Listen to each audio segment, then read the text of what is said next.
done that to my ex-husband because, we'll deal with that. But, you Like I know, said, at the end of it, it comes up that it's Broken Bow because I was like, wait, where's Jenny at? And then I yeah, had to I looked it up and it's like 3 hours south of where you're at. So I was like, oh my gosh, this is actually in Oklahoma. yeah, it's definitely known for like it's like bed and breakfast, and it's fishing, and everybody loves Broken Bow. It's absolutely gorgeous. Wow. So that was really cool. Okay.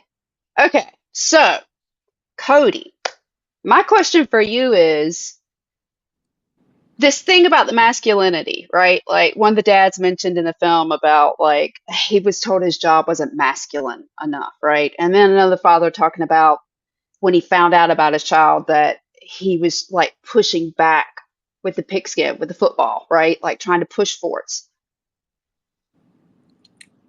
I don't necessarily understand that. Like I definitely see it, but I don't understand it. I guess what is your viewpoint on what they were speaking to?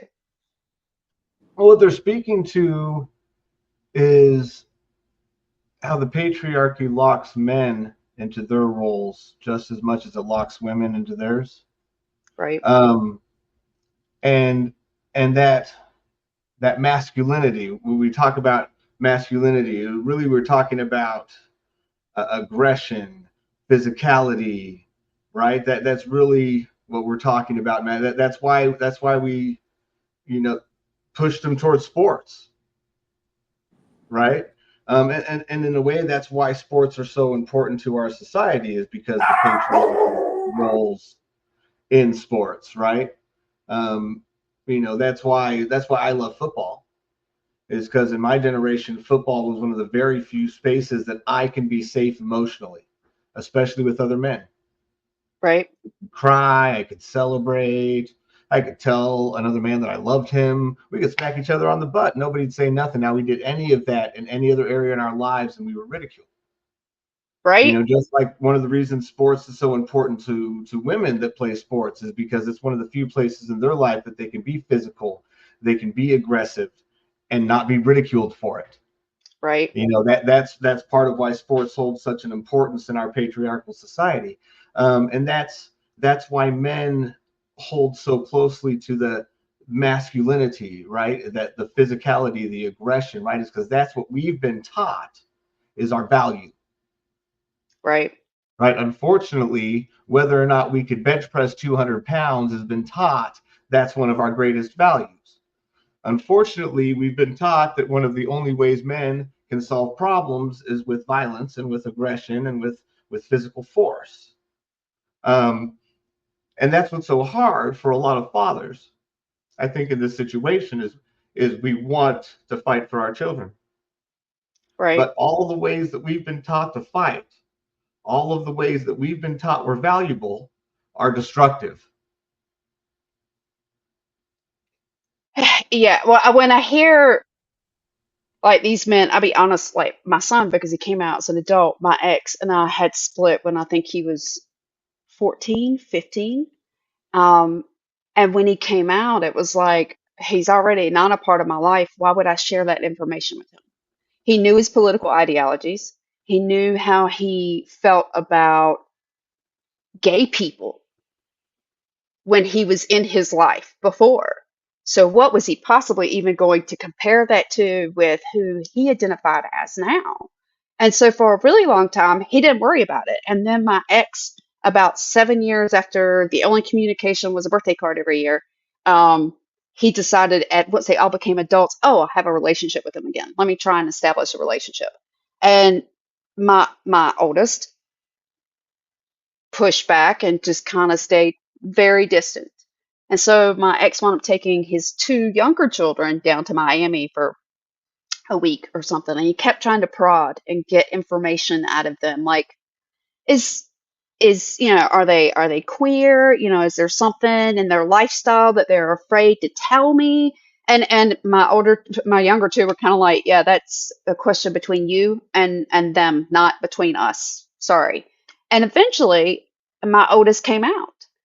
But for a really long time, it was like 7, 8 years. There was a gap there where he kind of was like, I'm not even going to bother with it because he'll never accept me because he knew that this hyper masculinity, that football, that's the only place you showed emotion. At my ex, that was all my ex. My ex was ex-military, and he fit the negative traits that you can pick up from the military and masculinity that become about dominance and force, and everybody is barked at, and that was our household. And so again, my kid was just kind of like, all my kids were very hesitant to have any kind of contact with him. And he says he accepts him, but currently he's in Florida. He moved back to Florida from Ohio. And when he moved, he picked up my youngest. My daughter went and moved down there with him after she graduated from college. And he makes the comment in the driveway with the boys, so when you come to visit? And my middle kid just kind of looks at him and is like, never? Like, he can't even go in the state without having to worry about what restroom he's going to. And you think we're going to come visit you in Florida? And then my ex is already talking about his next location he wants to move to is Tennessee. And it's like, again, you're not even thinking about what this does, the impact where your location does to whether or not you have a relationship with your trans child. And I think that goes back to, it's sometimes easier for dads to just walk away. Mine had already walked, or his dad had already walked away. So that wasn't like, this wasn't the reason behind it.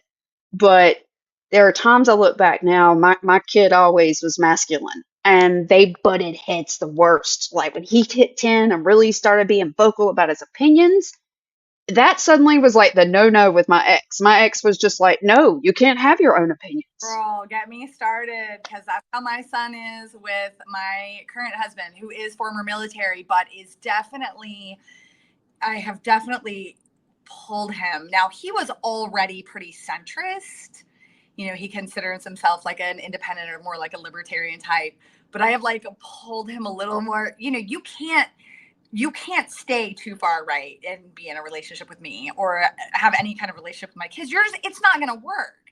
This is what we stand for. So, you know, pick your poison and go if you need to. But like, that is like, Jesse and him butt heads all the time. And I always think, if you just would understand that this young man is trying to relate to you and that he does love you and does care about you.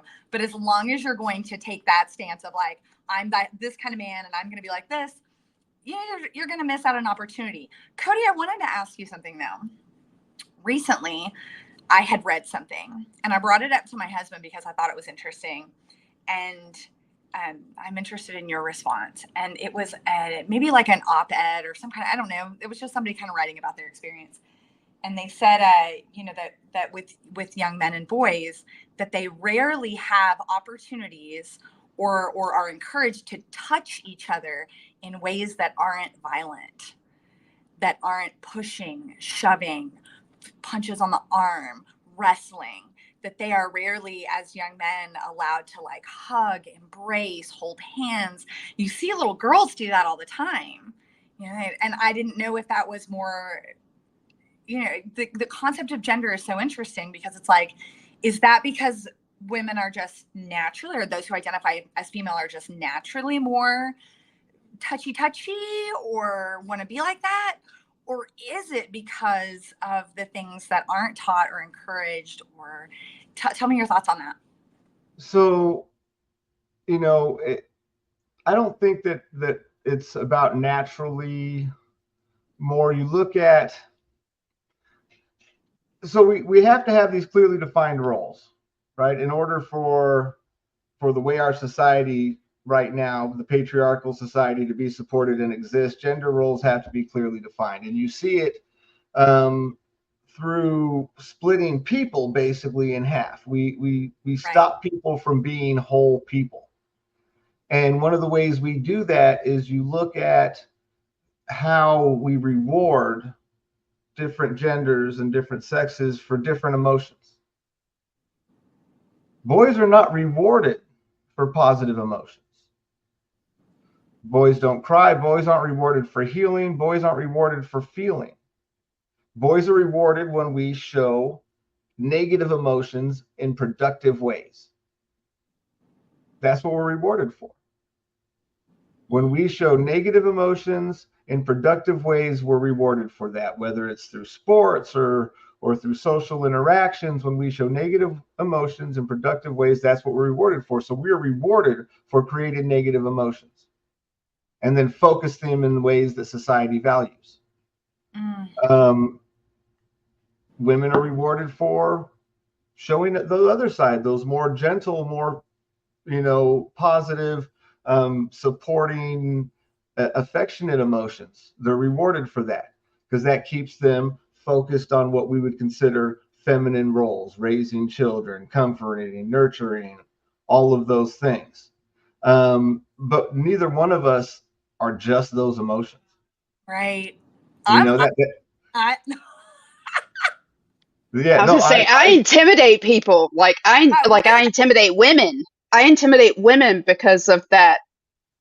Well, I wouldn't say masculinity. I don't feel like it's masculinity. I just feel like I have the confidence now that I didn't have in my 20s when I went back to college after my marriage. well, And everybody, but that intimidated a lot of women were kind of like, I don't, what is, oh, she's a bully. And like, it's funny because sometimes my audiences will tend to be heavy men and less women. And I don't know if it's just I've got such a strong personality or what, but it again that is offensive to some women that I am outspoken, that I do speak my mind. In fact, I have several relatives that are not happy with me right now. That like I had some that blocked me on LinkedIn because I even spoke out about women's rights and having the ability to choose for our bodies. And so it was kind of like my family, honestly, other than grandparents, or like my parents are the only people that know about my son. Everybody is so conservative, and we know their political belief, and we know their Christian belief, and we know their honestly far right MAGA beliefs. We're not even opening that door. I mean, a lot of our family, I think pretty much all of our family knows my daughter's pretty brave. And then on that same note, I think all of our family knows that if you have a problem with it, then that's exactly right. Hmm. Either your love is bigger than our disagreements or not. Right. You I know, think mine is just I don't want to be disrespectful and say ugly things to my family because I know that their pushback would be ugly. So I just don't even go. And it's gotten to the point now that, like, for instance, I do believe my mom might have said something to her mother, and her mother has not asked about me or asked about my children since then. And it's been 3 years. we've been very lucky with most of our family. A lot of our family is just um, very supportive, even if they have their own different religious beliefs. Um, like I said, we've been very lucky where most of our family um, has decided that yes, their love is bigger than any possible disagreements we may have. And so, we still have a very positive relationship with a good part of our family, my family. And so, that's a good That's that's a good thing. awesome, It's awesome for my daughter and us. right? There's been conversations and different things, but for the most part, we've managed to just stay on the same page about supporting each other. And I think that's what when we talk about supporting the community, supporting trans people. I think that's sure you get all of these differences. Every person has their own complicated needs, right? But I think that what we miss the most, and what I've learned in my work, um, I work with a nonprofit, and I've got an experience and I've had the privilege of getting to work with a lot of events and interact with a lot of people in the community. And we do our monthly dinners, which is like my favorite thing to do every month, is to go just get together with everybody and just eat and talk and play games and hang out. And I think that's the biggest thing that everybody needs, including this community, is family, Right. and to be treated like family, because that's what so many people in the trans community lose. is their family, and that's what I found is the biggest way to support everybody, no matter who they are. Right. Is to try and be like family and provide that support structure of family, because that's usually the difference between a lot of people's challenges. Is some people have families supporting them and some people don't, and especially in a lot of the LGBTQ community, that's the difference. Is when things go wrong, there's nobody there to help them, nobody for them to lean on. Um, and so I think that's the biggest thing, is especially in today's climate and culture, is creating those spaces and those structures within our communities, because we can't count on our governments to do it right now. Yeah, Annie, I would agree with that. Yeah, that's exactly it. He's over in We've the actually, UK. He's over in the UK, and it's the same thing. Like, really, no matter where you go, there is this image that men are supposed to be strong. They're not supposed to be sensitive. They're not supposed to be nurturing. They're not supposed to be caring. That's the woman's role. And then if the second Or you they're start allowed showing that, you're weak. they're allowed to up to a certain point. I would say that my husband is he's a pretty sensitive, like that's something I definitely love about him. When we lost our puppy Poppy, I mean, I watched the man, it was very reassuring to me, going, oh, I married somebody. I already knew this about him, but to see how sensitive he was and how brokenhearted he was and how he cried over this dog, it meant a lot to me. Because here I just know that I'm with this person. He was also raised by, quite a few women. But it still seems like, to get his point, or to kind of like what you were saying, Cody, when it comes like game time, if you will, all that goes out the window, and there's that kind of default to that masculinity. And I mean, I understand the organism does what makes the organism successful. And what has made me more successful has been being more demure and mindful. Just kidding. But has been to be more, just a little more muted, a little softer, a little this. And what I'm finding now that I'm finally in therapy, which is so long overdue, is that all of that did was push a lot of things down. And that's why I joke all the time that, like, I'm this seething ball of rage, but I'm always smiling and I'm always trying to make people around me feel better, because that's what made me successful in life. If everybody around me thinks that I am soft and willing and compassionate and gentle, then they are more comfortable around me and they're going to accept me and like me and welcome me in. And whenever that kind of angry Jenny shows up, it's more of a turn off, and it's more of a, I'm going to get called the B word, or aggressive rather than assertive. And now trying to kind of find that balance and go, I'm a whole person, and I've never really treated myself as a whole person. I love that you said that.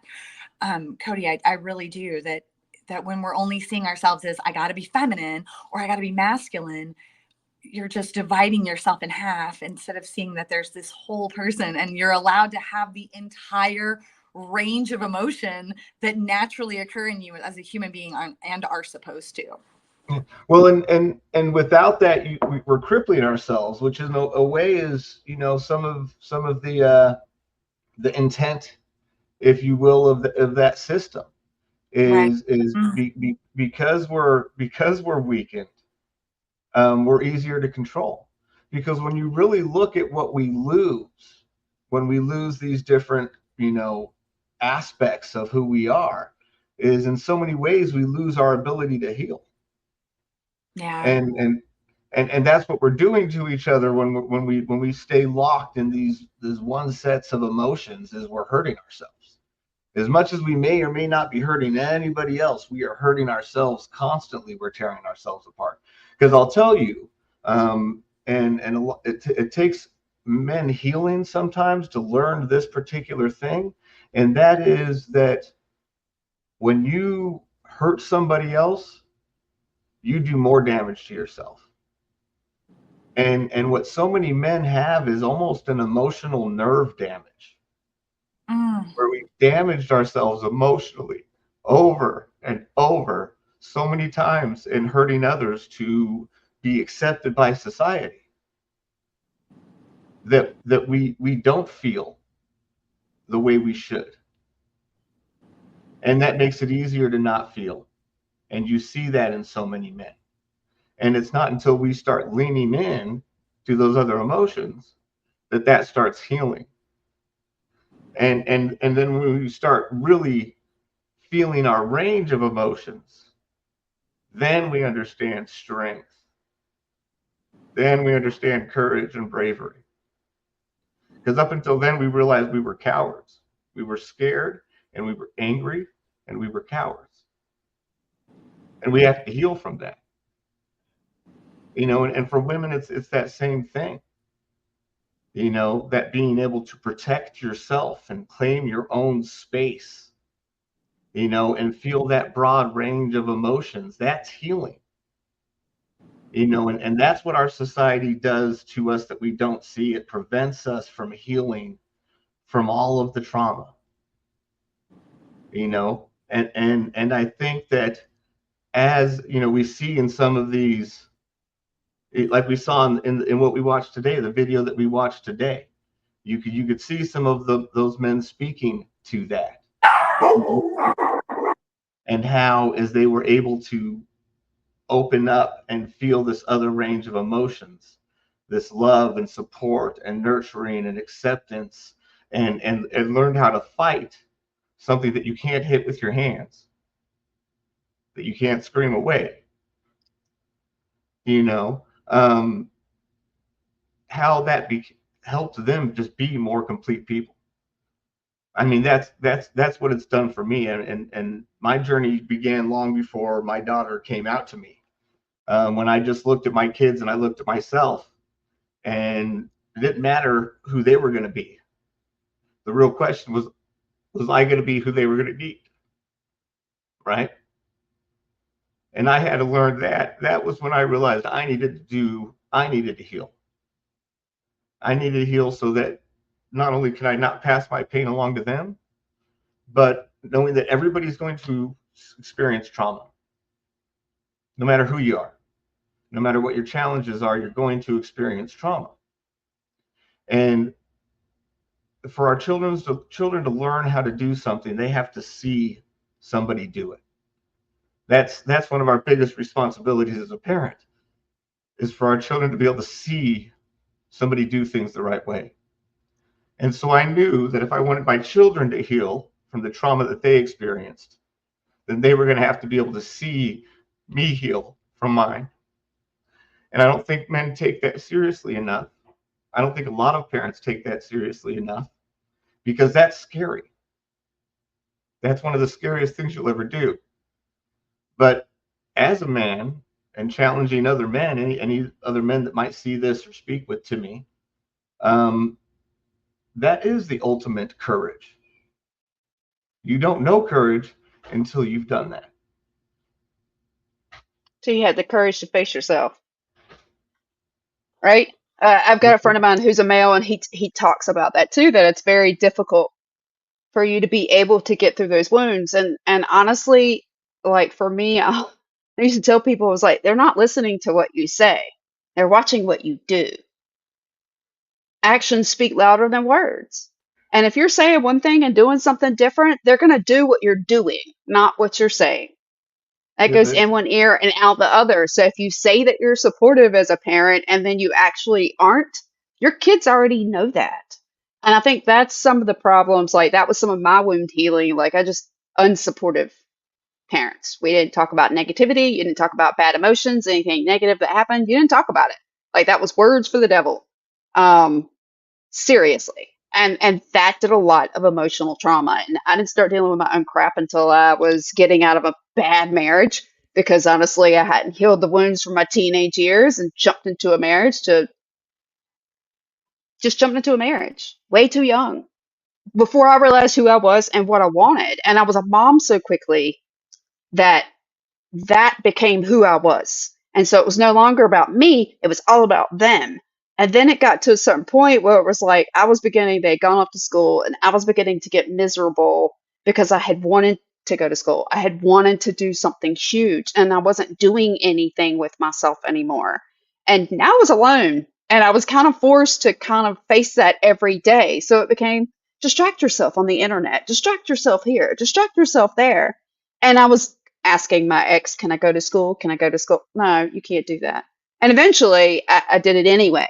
And that ended our marriage pretty much, was that I took that step and was like, no, sorry, I'm done with this. I'm doing what I want to do. But that was me unpacking a lot of my pain and my trauma. And a lot of that, what I realized in my marriage, was that I'd been told to be something, to fit this mold. And because the way my ex was, anytime I got outside of that line, I was very quickly reminded to get back in it. And that fear had been spread from not just me, but to my children. So they didn't feel like they could break out of their boxes either. And me being able to finally see that when I got out of the marriage and unpack all that crap, luckily, about 3 years before my son came out to me. So when he did, I could go, okay, you know what? I was putting you in a box, and I'm sorry. I didn't realize I was putting you in a box. Let's just burn the box. The hell with the box. But if I hadn't gone through that myself and realized that, I hate to think what my response would have been to him, because at 22, I was a mom at 20. I was his mom at 20. If he was coming out to me, to that person then, I would have turned my back on him. I would have told him that that was evil, that it was satanic, that it was evil from the Bible. Like my whole Christianity, the whole upbringing, everything would have washed his existence away. And I am so glad that I figured out my crap before he came out, so that I could say, you know what, just be who you are. And that's what I told people too. I hadn't been allowed, and that's what I had figured out. I hadn't been allowed to be who I was. And when I woke up and looked in the mirror, I was like, who the hell are you? Like, this wasn't who you were gonna be at 18, and realized that I had conformed myself into something that I did not want to be. That once I figured out what that was, it was like, why have I not been able to be me? And why would I do that to my kids? And I think that's what we're asking society at this point, is asking these children to do, is to say, and not just children, anyone who identifies this way, who identifies outside the norm of female and male, to say, you got to fix this mold or fit in this mold because we're uncomfortable with it. And I'm ready to tell everybody else, if you're uncomfortable, get uncomfortable. Sit with why you're uncomfortable. My kid is here. Our kids are facts. Like, and that's what we say here too. Like, my kid, that may be your belief, but that never changes their fact. And their fact is they are who they are. Accept them. And if you don't, bye. we can do without. And despite, what few difficulties may have occurred in the process, I have found that letting go of who I was supposed to be as a man or a husband or a father, and focusing on who I need to be as a man and husband and father, has made me a lot more successful man, husband, and father, just in general across the board. Because instead of anything in our life being about a gender role or anything like that, it's about what needs to be done and who's in the best position to do it right then. And guess what? More gets done. Agreed. And that's just, I'm a big fan of what works. I had the kind of life where you don't have the luxury to want something to be some way. You have to go with what works, because that's survival, and that's how it goes. But what that has given me at this point in my life, where I'm not in a constant survival mode, is the ability to see through the BS and focus on what counts. I think I lived in fight or flight for a really long time. So yeah, the same thing, like getting the clarity to step back and go, oh crap, I can choose not to be like that. Okay, this is nice. This is nice. And it took a really long time to break that pattern that I had created, right? Because again, you have to heal it yourself, and somebody else can't heal it for you. In fact, somebody can't even point it out. Like, even if they do, you're less likely to believe it, quite frankly, than if you find it, you land on that yourself. Oh, I have a problem with this, and I didn't know that I had a problem with this.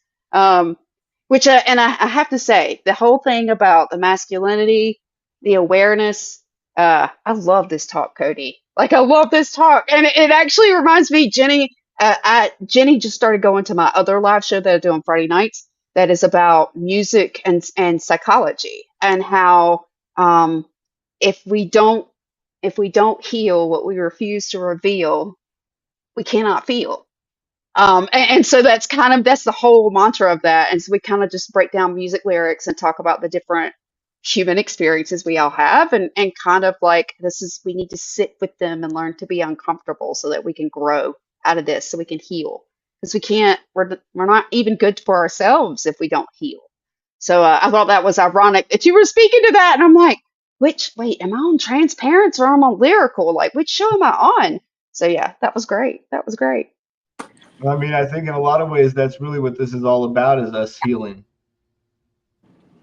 I As want a society. to ask you, as if there was a dad watching now, and he was thinking to himself, well, not my son or whatever, what kind of advice would you give? My alarm's going off to give my dog his heart meds. So what kind of advice would you give to a dad specifically? Maybe not for if he does have a kid that comes out, but just to, I don't know. You know what I'm trying to say? I mean, the best advice that I could give any parent is just understand that it's not your life. It's not your life. No matter how much you've put into it, no matter how much you've fought to protect it, no matter that you were part of creating it, it's not your life, and it's not your place to decide where it goes. It's your place to love it. It's your place to protect it. It's your place to help it get to wherever it's going. And your reward is you get to experience that beautiful life. And it gets to take part of you into the future with it. And if you choose not to be there for it, then you will be left in the past while it moves forward regardless. And so you could either be a source of joy and love and support for your children, whoever they are and whatever they're going through, or you can be a source of pain that they leave behind. And so you make that choice. And at the end of the day, you are going to have to face yourself. Whether you do it now to heal and be who you need to be, or whether you do it later and just look at all the things you lost. It's a lot messier down the road. And it's interesting you say that, because there's a phrase that my stepdad told me this story, and the ending phrase is pretty much, we leave footsteps for others to follow or scars for them to heal. And that's what I think about now. Like anytime I come across anybody, like that should be, we want to leave like a positive impact versus harm. Whether it's a conversation, again, like whatever it is, but especially for our kids. I won't say that I made the best choices, because I didn't make the best choices. I was stayed in a marriage way too long. I stayed in other relationships way too long, but I own it, and I apologize. And I've worked to earn that trust back with my children, to rebuild that, so that they also understand that it takes both of us. The relationship is two of us. But I agree with you. Like they are separate of us. That is, when I work with parents, that's a lot of the work that I have to do with them, is getting them the clarity that just because they raise them and say they have a certain political ideology, they have a certain religious ideology, does not mean that their child shares that. And that, I agree with you. We are here to raise them, to support them, to love them, and honestly, build them up to let them go. And we have to understand, children are watching, children are learning. That is what children do. The question is, what are we teaching?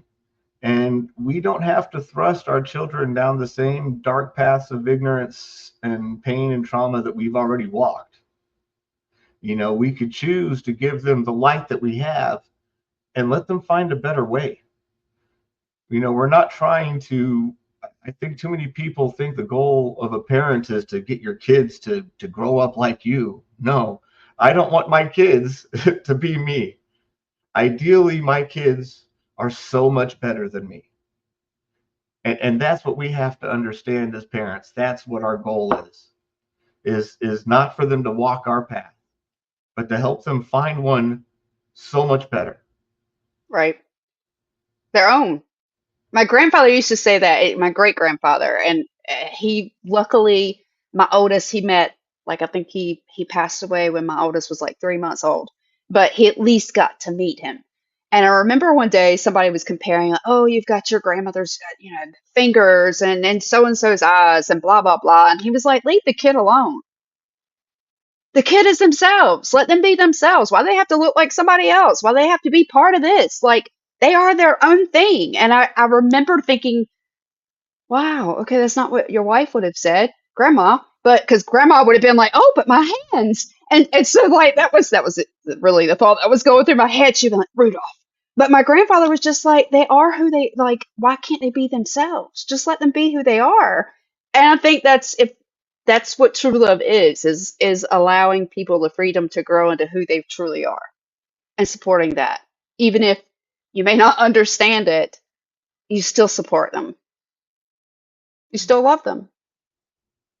You don't have to understand it to love it. That's the thing. I'm a big fan of ugly shirts, or loud shirts. I don't think they're ugly. I think they're great. I love myself a shirt with a kitten riding a unicorn breathing fire.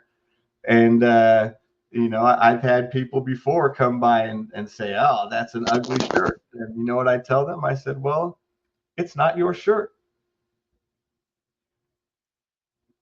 You don't have to wear it, baby. Definitely do not buy this shirt for yourself. That's right. Then. It's Bye. a good thing that it's not your shirt. Right. And that's what it is. And that's what I teach my kids too. Don't give up something you love because somebody else doesn't. Right. It doesn't make any sense. Yeah. Do what's best for you. Well, I hate that we have run overtime, which is honestly not abnormal for me, not abnormal. But I will say I'm gonna, because I want to keep this whole thing together. I'm gonna put this out in 2 parts on TikTok. So if you're looking for this on TikTok later, guys, it will be look for part 1 and part 2. And I will have Trans Loving Mama and Busy Dad tagged in there, both of them. And so if you want to share it, feel free to share it. And I'm delighted you came on tonight. I hope you'll come on again, because I know, right? I'd love to connect back with you as there are things you're doing in the future. I'd love to watch more of your stuff, learn what I can do and I can say. I want to keep tabs on you and find out, where you go in your journey, because I think it's really cool. Yeah, absolutely. Yeah, that and your plugs, because you're running for city council. So, like, any plugs that you want to put out there, we are happy to share. Yeah, absolutely. It is going to be a busy couple months for me. These next couple months will be super busy. I have a school board speech this Tuesday, another one, and I'll probably actually take a break from school board speeches for a little while, which will feel weird for me because I've spoken at like 30 of them in a row, it seems like. Or even seems like, I think it really has been like wow.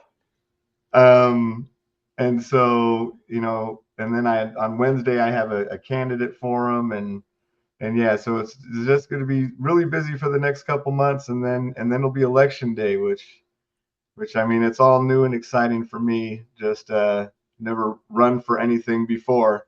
Yeah. But there's no way I could. I have so many skeletons. Like, I'm not even embarrassed about them. I don't care, but they make me absolutely unelectable. I don't think mine make me unelectable. No. I like to influence policy. I don't actually have to write it. Yeah. Right? Like, I mean, that was the reason why I was going to work on subcommittees anyway, was so that I could help influence, not actually write it and run for politics. Because, same. For me. Well, to me, a big reason I'm running is, I guess, accountability, right? What's the Plato saying that I always get wrong? What is it? The the consequence for those that don't participate in politics is that they Yes. will be ruled by evil men. Yep. And so, Yep. you know, I'm not can't let people run unopposed, and certainly miss all of the shots you don't take. So, Right. Right. I think when I do it, well, when I do, wow, don't say that. see what happened? If There I you did, go. it would have to be more of yeah, I'm not sure what I would run for, because yeah, just because North Carolina is so we're the king of gerrymandered maps. There's just You know not. how I many mean, of us there's like I please? couldn't even think about running. Like our Democrat who ran and won as my current representative isn't even running because he knew that he could not beat the way they had gerrymandered the maps. He Oh could yeah, not beat in our district again. And we yeah, actually have like, we just went 7-7 because we had an outside independent source created because they had gerrymandered and gerrymandered and gerrymandered and they've been smacked and smacked and smacked.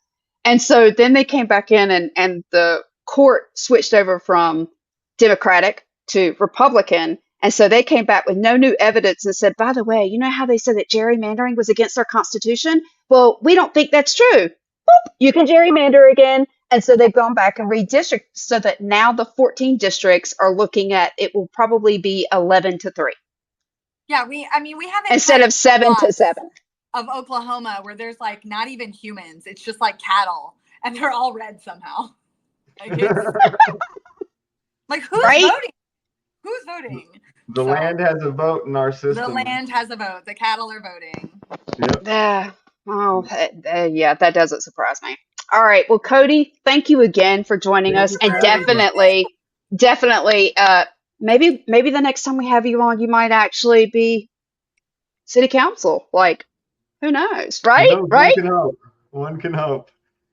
We'll have Fingers hope. crossed. Fingers crossed. Woohoo! Fingers crossed. All right, I gotta Thank go get you. the rest of the laundry out, but it's been great. I'll talk to you later. Yeah, take Thanks. care. Bye.